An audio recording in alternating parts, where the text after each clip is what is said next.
Esther 6. Mordecai honored.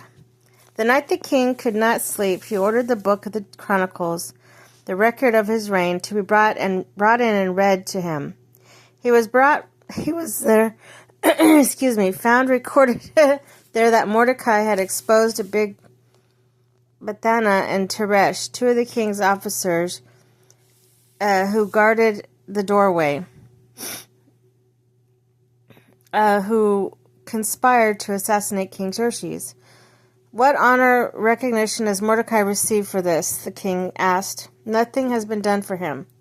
His attendants answered. The king said, Who is in the court? Now Haman had just entered the outer court of the palace to speak to the king about impaling Mordecai on the pole he had set up for him. The attendants answered, Haman is standing in the court. Bring him in, the king ordered. When Haman entered, the king asked, What should be done for the man the king delights to honor? Now Haman thought to himself, Who is there the king would rather honor than me?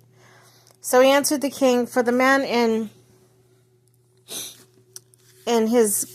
king's delight to honor, have them bring royal robes the king has worn, and a horse the king has ridden, one with a royal crest placed on its head. Then the robe and the horse be entrusted to one of the king's most noble princes. Let them robe the man the king delights to honor, and lead him on a horse through the city streets, proclaiming before him, This is what has done for the man the king delights to honor.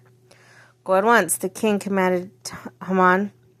Get the robe and the horse, and do just as you have suggested for Mordecai the Jew, who sits at the king's gate, and do not neglect anything you have recommended.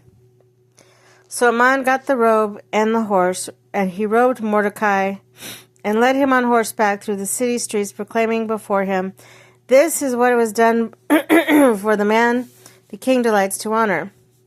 Afterwards Mordecai returned to the king's gate, but Haman rushed home, with his head covered in grief, and told Zeresh, his wife, and his friends everything that had happened to him. The advisers and his wife Zeresh said to him, Since Mordecai, before whom you had your downfall has started, is of Jewish origin, you cannot stand against him. You will surely come to ruin. While they were still talking with him, the king's eunuchs arrived and hurried Haman away to the banquet Esther had prepared.